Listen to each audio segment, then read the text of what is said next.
अस्सलाम वालेकुम वरहमतुल्लाहि वबरकातुहू। दोस्तों, रात गहरी है और आज की कहानी दिल के कमज़ोर लोगों के लिए नहीं है, क्योंकि ये कहानी है एक ऐसे इंसान की जिसने अपनी जिज्ञासा के कारण उस दरवाजे को खोल दिया जो हमेशा के लिए बंद रहने वाला था। क्या आपने कभी किसी वीरान हवेली में अदृश्य नज़रों का बोझ महसूस किया है? क्या आपने कभी ऐसे साए देखे हैं जो इंसानी ना होकर किसी और ही दुनिया के लगे? अगर हाँ, तो आप समझ पाएंगे कि आरव के साथ क्या हुआ। वाराणसी के पास एक गांव में एक पुरानी हवेली थी। लोग कहते थे 100 साल पहले वहां एक नवाब रहता था जिसने जिन्नों से सौदा किया था। लेकिन सौदा टूट गया और उस हवेली में नवाब का परिवार तो नष्ट हो गया, पर जिन वहीं कैद रहा। गांव वाले आज भी उससे डरते हैं। रात होते ही उस दिशा में कोई जाता नहीं। आरव ने मन ही मन तय किया, इस हवेली में जाऊंगा और सबको दिखाऊंगा कि असली जिन जैसी कोई चीज नहीं होती। गांव पहुंचते ही बुजुर्गों ने समझाया, लेकिन आरव हंसकर बोला, दादा, सब अंधविश्वास है। आप देखिए, मैं वीडियो बनाऊंगा और वापस आ जाऊंगा। एक छोटा लड़का उसके पास दौड़कर आया और फुसफुसाया, भैया, अगर बहुत डर लगे तो अजान सुना देना, जिन अजान से दूर भागता है। आरव मुस्कुराया और सोचने लगा, कैसा अजीब सा डर है इन सब में। हवेली का दरवाजा धकेलते ही उसने कैमरा ऑन कर दिया। दीवारों पर घिसी पिटी नक्काशियां थीं, जैसे औरतों के चेहरे और धुंधले मंत्र उकेरे गए हों। फर्श पर टूटी ईंटों, हड्डियों और अजीब सी जंजीरों के टुकड़े पड़े थे। जैसे ही आरव ने अंदर कदम रखा, हवा अचानक ठंडी हो गई, इतनी ठंडी कि सांस बाहरी धुंध में बदल गई। आरव कैमरे में बोला, हेलो गाइस, मैं अभी हवेली के अंदर हूं। यहां का टेम्परेचर बाहर से बिल्कुल अलग है, कुछ अजीब लग रहा है। लेकिन तभी उसने अपनी पीठ के पीछे किसी फुसफुसाने की आवाज सुनी। क्यों आए हो? आरव ने तेजी से पीछे देखा।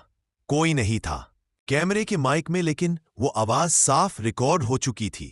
अचानक हवेली का बड़ा गेट अपने आप बंद हो गया।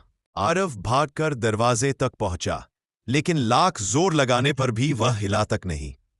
अभी कमरे की दीवार पर बनी परछाई हिलने लगी। धीरे धीरे वह परछाई दीवार से अलग हो गई। लंबा सा काला शरीर, सिर पर जैसे सींग हों और लाल आग जैसी 2 आंखें। वह जिन था। उसकी गूंजती हुई आवाज ने हवेली के हर कोने को हिला दिया। इंसान मेरे घर में दाखिल क्यों हुआ? आरव कांप गया। उसने हाथ जोड़कर कहा, मैं बस वीडियो बनाने आया था, मैं अभी निकल जाऊंगा। जिन ने हंसा, निकलना आसान नहीं, हर इंसान की कीमत होती है। किसी से हम उसकी आत्मा लेते हैं, किसी से उसका खून, और तुझसे मैं तेरे डर की बदबू लूंगा। अचानक हवेली की दीवारों से खून टपकने लगा। फर्श पर अरबी जैसी लिपि चमकने लगी। आरव चिल्लाने लगा, हेल्प, प्लीज, कोई है? लेकिन जवाब में बस जिन की चीखें गूंज रही थीं। आरव जमीन पर गिर पड़ा। उसका फोन जेब से बाहर आ गया। डरते डरते उसने स्क्रीन खोली और उसे बच्चे की बात याद आई। तेज हाथ कांपते हुए उसने अजान की रिकॉर्डिंग बजा दी। जिन अचानक पीछे हट गया। वो चीख पड़ा, नहीं इंसान, यह पवित्र आवाज यहां नहीं सुननी चाहिए थी। उसका शरीर तड़पने लगा, लाल आंखों की आग उजने लगी, लेकिन उसके अंतिम शब्द कानों में गूंज गए, तुझे मैंने छोड़ दिया, पर याद रखना, मेरी छाया से तू कभी नहीं बच पाएगा। सुबह गांव वालों ने हवेली का दरवाजा टूटा पाया। भीतर सिर्फ आरव का कैमरा पड़ा था, मगर आरव खुद कहीं नहीं मिला। जब रिकॉर्डिंग चलाई गई तो उसमें केवल उसकी दहशत भरी चीखें, लाल चमक और अजान की आवाज कैद थी। लोग कहते हैं आरव की आत्मा अब हवेली के भीतर फंसी है और जिन उसे अपना बना चुका है। तो दोस्तों, अगर आप भी कभी किसी वीरान जगह जाए और लगे कि कोई साया आपको घूर रहा है, तो याद रखिएगा, हर छाया सिर्फ इंसान की नहीं होती। अगर वीडियो अच्छी लगी हो तो लाइक, शेयर और सब्सक्राइब जरूर करें।